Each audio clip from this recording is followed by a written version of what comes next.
最近武汉70多岁的吴婆婆被查出感染新冠，不过呢，她的病情看起来似乎并不严重。吴婆婆既没有高烧也不咳嗽，可没有想到的是，4、5天过后呢，吴婆婆突然出现了神志不清的症状。家人呢还以为吴婆婆是心脏病犯了，送到医院检查之后呢，才发现老人的血氧只有70多 ，CT 胸片的情况呢更是惨不忍睹。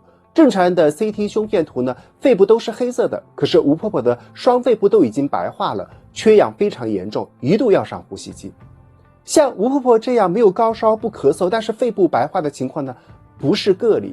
据新闻报道呢，央视前主持人樊登的父亲去世时，肺部大面积的变白。四川一76岁的老人呢感染新冠，送到医院之后呢，肺已经全白等等。最近几天呢，白肺成为了大家讨论最多的话题之一。它到底是怎么回事？得了新冠就会得白肺吗？昨天下午呢，国家卫健委针对白肺的问题呢，也专门做出了回应。来看看几个重点。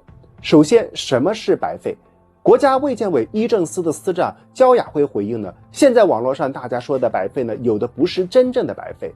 白肺呢是比较严重的肺炎表现。一般来讲呢，肺部炎症比较重，渗出的比较多的时候呢，也就是白色影像区域面积达到了70%到80%，在临床上大家口语化呢称之为白肺。这个阶段的患者会出现低氧血症或者是呼吸窘迫。在现在的这一波疫情当中呢，高龄的合并严重基础疾病的患者可能出现白肺，但是这样的患者的占比非常低，经过治疗呢，白肺患者有相当一部分是可以好转的。此外呢，据澎湃新闻报道，同济大学附属上海市肺科医院的医生表示，新冠的确会对人体的肺部呢造成影响，但是造成白肺的概率呢不是很高。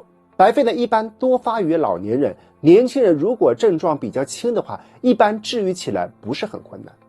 有的人听到这里呢，可能想问，既然白肺这么严重，有没有什么办法可以提前预防呢？对此呢，医生表示，白肺不能够预防，只能够预警。特别是家里有老年人的朋友，可以在家里呢备一个血氧仪来监测血氧的饱和度。如果静息状态之下，血氧饱和度低于93%，应该及时就医。如果实在是买不到血氧仪呢，那么则要仔细观察身体的情况。当血氧饱和度低到一定程度的时候呢，我们会感到胸闷气急，老年人可能会反应迟钝、意识模糊等等。如果出现了这些症状，就需要高度警惕肺部是否有病变，及时去医院就诊了。